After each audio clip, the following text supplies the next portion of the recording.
ऐसा है पत्रकार मित्रों, काफी आप लोग कुछ दिनों से सक्रिय हैं विभिन्न मुद्दों को लेकर, और सरकार भी कई मुद्दों को लेकर चिंतित है और समस्याओं का समाधान करने की भी इच्छा रखती है।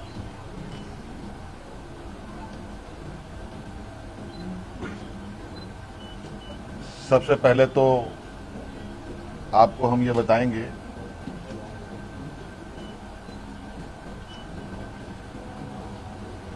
कि अभी वर्तमान में जो हमारे नौजवान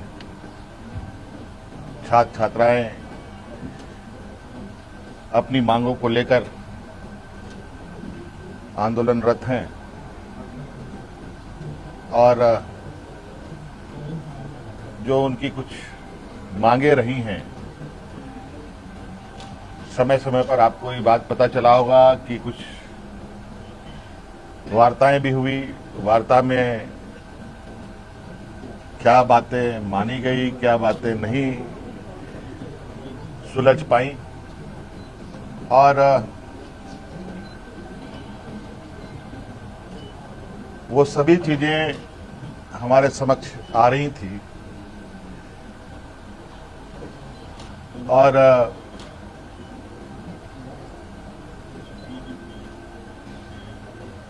चूंकि आपको पता है कि छात्र हितों को लेकर हम ही ने बहुत कड़ा और मजबूत कानून भी बनाए हैं। अगर हम कानून बनाते हैं तो कानून को लागू करने की भी क्षमता रखते हैं, और नौजवानों की हितों, उनकी भविष्य, उनका विश्वास ना डगमगाए, हम हमेशा इसके पक्ष में रहे हैं। और जिस कड़े निर्णय के साथ हम आगे बढ़ते हैं और जिस आत्मविश्वास के साथ आगे बढ़ते हैं,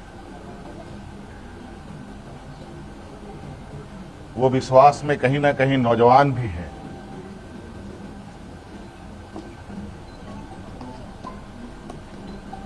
और आपको पता है कि झारखंड में जेपीएससी, जेएसएससी के द्वारा नौजवानों की नियुक्ति होती है और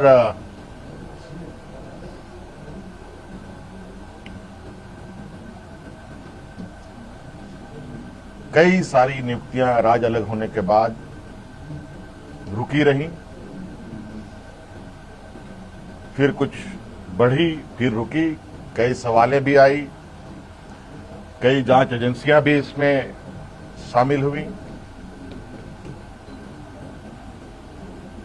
और कई चीजों के परिणाम भी आप लोगों के समक्ष है। मैं बहुत लंबा इसमें नहीं जाते हुए वर्तमान परिस्थिति पर ही आप लोगों से बात बताना चाहूंगा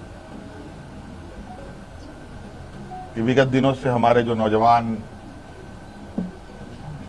जयपाल सिंह स्टेडियम में अलग अलग खेमों में बैठ करके अपनी मांगों को लेकर के बैठे हैं, मैं उनको अलग अलग खेमा नहीं मानता। वो सभी नौजवान अपने भविष्य की चिंता को लेकर हैं और इस विषय पर जैसे कि पहले हमारे मंत्री गणों की जो टीम थी उनके साथ बैठक में सुलझा लिया गया था, जैसे रिफॉर्म्स की बात थी,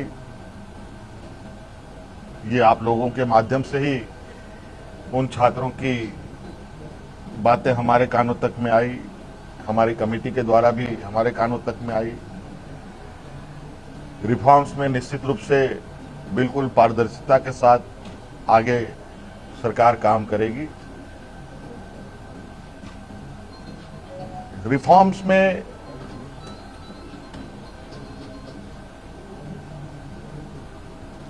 जहां तक मेरा मानना है कि परीक्षाएं कैसे होनी चाहिए, कैसे नहीं होनी चाहिए, इसका पहले से ही एसओपी बना हुआ है। और कहीं ना कहीं अगर वो एसओपी का पालन होता तो ये गड़बड़ियां नहीं होती।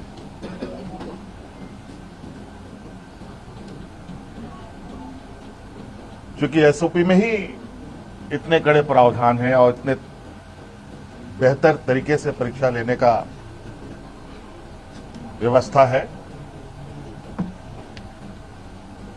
लेकिन फिर भी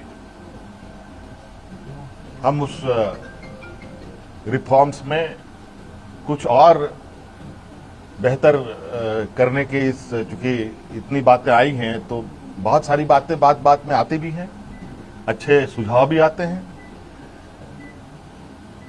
तो उन रिफॉर्म्स में उन सबको भी जोड़ा जाएगा। और चूंकि हमने पोर्टल भी खोल रखा है, चाहे वो छात्र हो, शिक्षक हो, अभिभावक हो, उस विषय पर उस पोर्टल पर अपने सुझाव दे सकते हैं और विशेषज्ञों की टीम के साथ उनको साझा किया जाएगा और क्या बेहतर हो सकता है उसको किया जाएगा। रिफॉर्म्स के लिए हम लोगों ने हमारे आईएएस अधिकारी अमिताभ कौशल जी की अध्यक्षता में कमेटी बनाने का निर्णय लिया है, जो अलग अलग संस्थानों के साथ संपर्क करते, बुद्धिजीवी लोगों के साथ, अच्छे अच्छे लोगों के साथ संपर्क कर इस रिफॉर्म को पूरा अंजाम तक पहुंचाएंगे।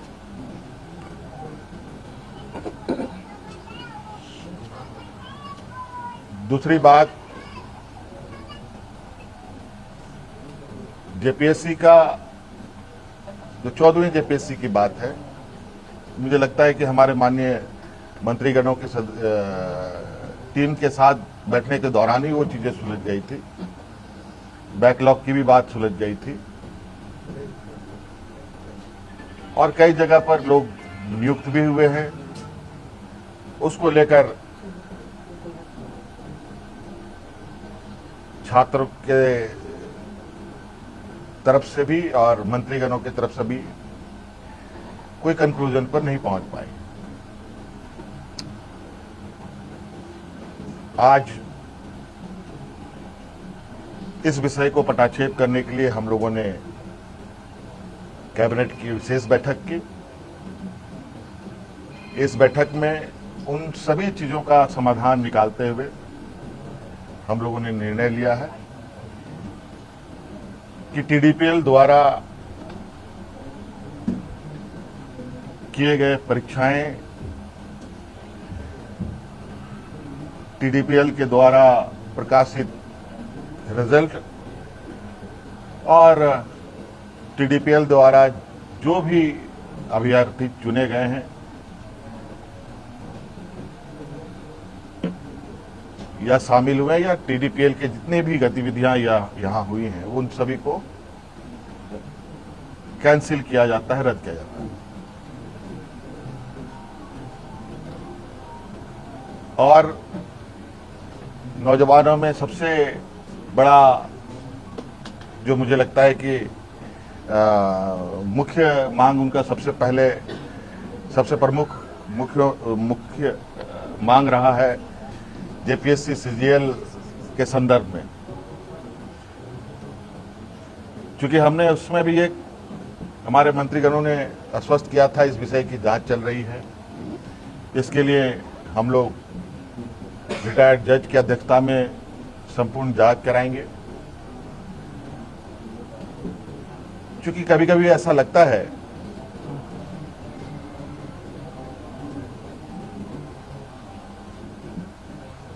कि हम ही सही हैं, कभी कभी ऐसा लगता है कि छात्र भी सही है।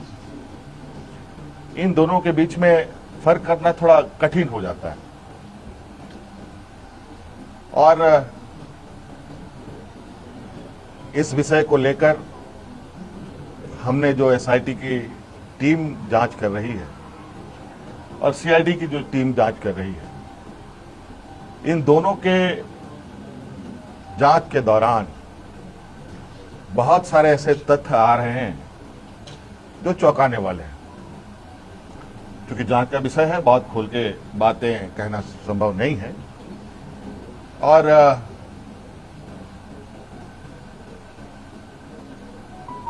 कुछ लोग जो सीजीएल में नियुक्त हुए हैं, वो लोग जेपीएससी के धांधली के आरोप में गिरफ्तार हो रहे हैं।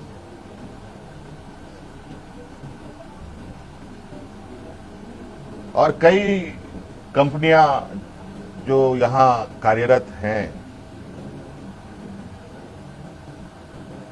अलग अलग समय में भी कार्यरत रहे हैं। इन सब का एक बहुत बड़ा नेटवर्क का घालमेल प्रतीत होता है। जांच के दायरे में तो हम पूरे 2014 से लेकर अब तक की हुई इसके परीक्षाओं की जांच में है। हमने विभाग को कहा है, सीआईडी को कहा है, अब जब इसका ऑपरेशन हुआ ही है तो पूरे तरीके से इसका ऑपरेशन होनी चाहिए। और जो हमें जानकारी सीजीएल को लेकर हम लोग के समक्ष बताया गया, और उस तथ्यों को समझ बुझने के बाद आज कैबिनेट ने जेएसएससी सीजीएल को भी रद्द करने का निर्णय लिया। और पूरा 2014 से अब जितनी भी छोटी बड़ी गलतियां हुई हैं, जिससे भी हुई है, सभी की जांच होगी। और साथ में बहुत जल्द केंद्र सरकार के द्वारा जो एमएमडीआर एक्ट में जो बदलाव किया गया है, उस संदर्भ में भी हम लोग चर्चा के लिए एकत्रित होंगे। हो सकता है इस विषय पर एमएमडीआर एक्ट संशोधन पर हमें विशेष सत्र भी बुलाना पड़े, तो हम लोग बुलाएंगे। धन्यवाद।